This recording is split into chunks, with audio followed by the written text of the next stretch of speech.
ध्यानु भक्त एक ऐसा नाम है जो सभी देवी भक्तों को पता है। जब भी हम ज्वाला देवी का नाम ध्यान करते हैं तब हमारे मन में ध्यानु भक्त की छवि भी आती है।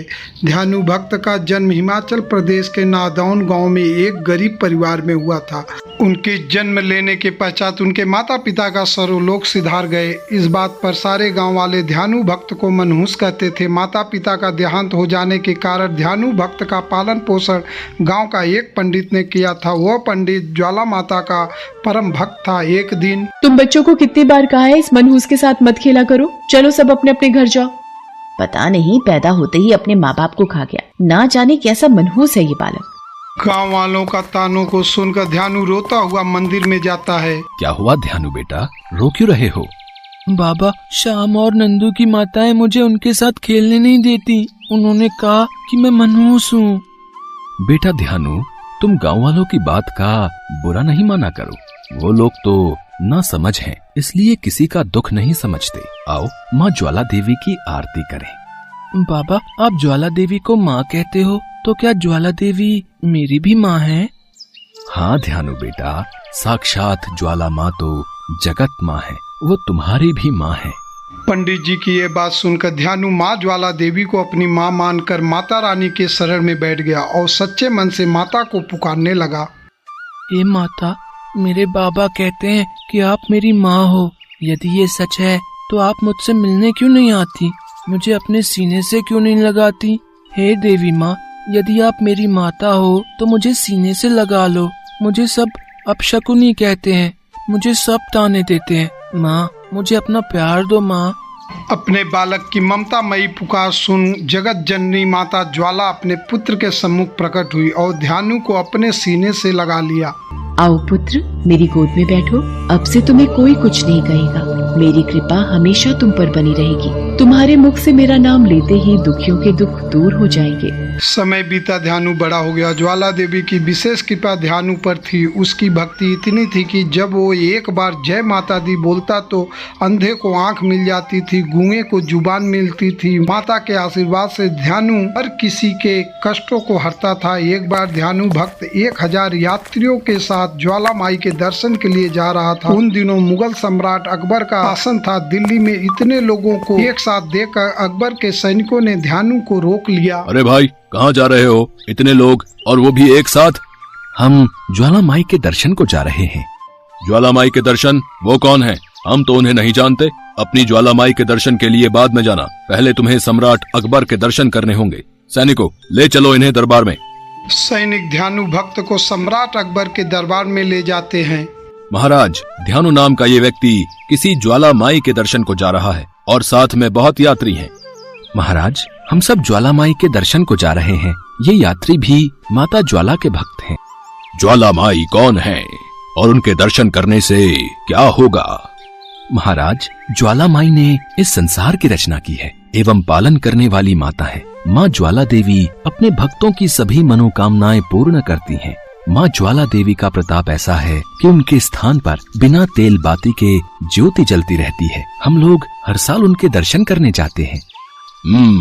तुम्हारी ज्वाला माई इतनी ताकतवर है, इसका यकीन हमें भी दिलवाओ। आखिर तुम माता के भक्त हो, कोई करिश्मा दिखाओ जिससे हमें भी यकीन हो जाए। महाराज, मैं तो माता का एक छोटा सा भक्त हूँ, भला मैं क्या चमत्कार दिखा सकता हूँ? तुम्हें इम्तिहान तो देना ही पड़ेगा। हम तुम्हारे घोड़े की गर्दन अलग कर देते हैं। तुम अपनी देवी से कहकर उसे दोबारा जिंदा करवा देना।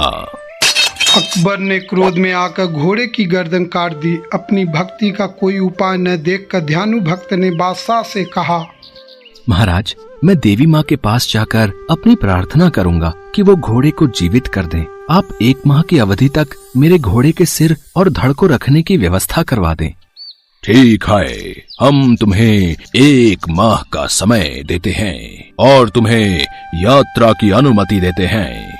सम्राट अकबर ने ध्यानु भक्त को जंजीरों में जकड़कर अपने सैनिकों के साथ मंदिर भेजा। मंदिर पहुंचकर ध्यानु भक्त ने अपने साथियों सहित स्नान पूजा करके रात भर देवी माँ का जागरण किया और प्रातःकाल आरती के समय ध्यानु भक्त हाथ जोड़कर देवी माँ से प्रार्थना करने लगा। हे माँ ज्वाला देवी, बादशाह मेरी भक्ति की परीक्षा ले रहा है। मेरी लाज रखो माँ, मेरे घोड़े को अपनी कृपा से जीवित करो, नहीं तो मैं भी अपना सिर काटकर आपके चरणों में अर्पित कर दूंगा। हे देवी माँ प्रकट हो देवी माँ प्रकट हो।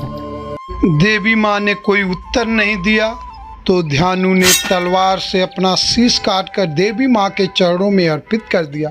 उसी समय साक्षात ज्वाला माता प्रकट हुई और ध्यानु की भक्ति से प्रसन्न होकर माँ ने ध्यानु भक्त को पुनः जीवित कर दिया। ये चमत्कार देखकर अकबर के सैनिक भयभीत हो गए और अकबर के पास गए। पुत्र ध्यानु, तुम्हारे घोड़े का सिर भी धड़ से जुड़ गया है।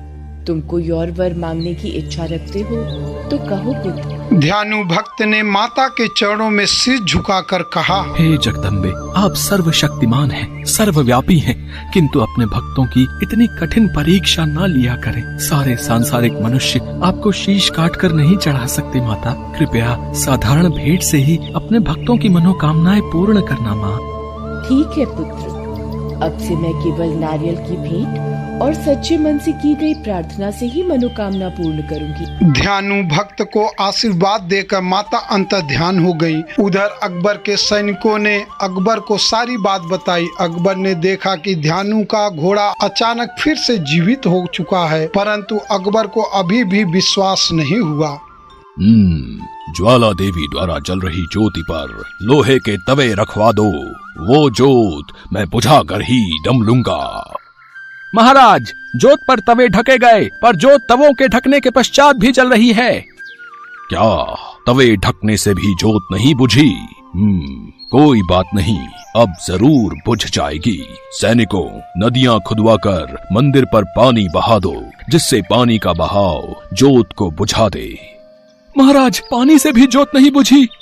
अच्छा, फिर तो इस शक्ति की देवी ज्वाला माई को देखने हम स्वयं जाएंगे। लेकिन ज्वाला माई को भी तो पता चले कि मुगल सम्राट अकबर उनके मंदिर आ रहा है, तो खाली हाथ मैं नहीं जाऊंगा। सैनिकों, ज्वाला माई को भेंट स्वरूप देने के लिए एक सोने का छत्र बनवाया जाए। सोने का छत्र लेकर अकबर बड़े अभिमान से ज्वाला माई के दर्शन को जाता है। अकबर ने अभिमान से वह छत्र देवी को अर्पित करना चाहता तो वह अकबर के हाथों से गिरकर टूट जाता है। सोने की जगह किसी और धातु का बन गया। ये धातु न तो पीतल, न तो लोहा, न तो चांदी और न तांबा। ये पता नहीं लगाया जा सका कि छत्र किस धातु का था। अकबर समझ गया कि देवी माँ ने उसका भेंट अस्वीकार कर दी। अकबर द्वारा चढ़ाया गया खंडित छत्र ज्वाला माई के माता के दरबार में आज भी पड़ा हुआ है। ज्वाला माई की महिमा को और शक्ति को अकबर जान गया था, इसलिए उसने देवी माँ से क्षमा मांगी और दिल्ली वापस आकर सैनिकों को देवी माँ के सभी भक्तों के साथ प्रेम पूर्वक व्यवहार करने का आदेश दिया। जय माता दी।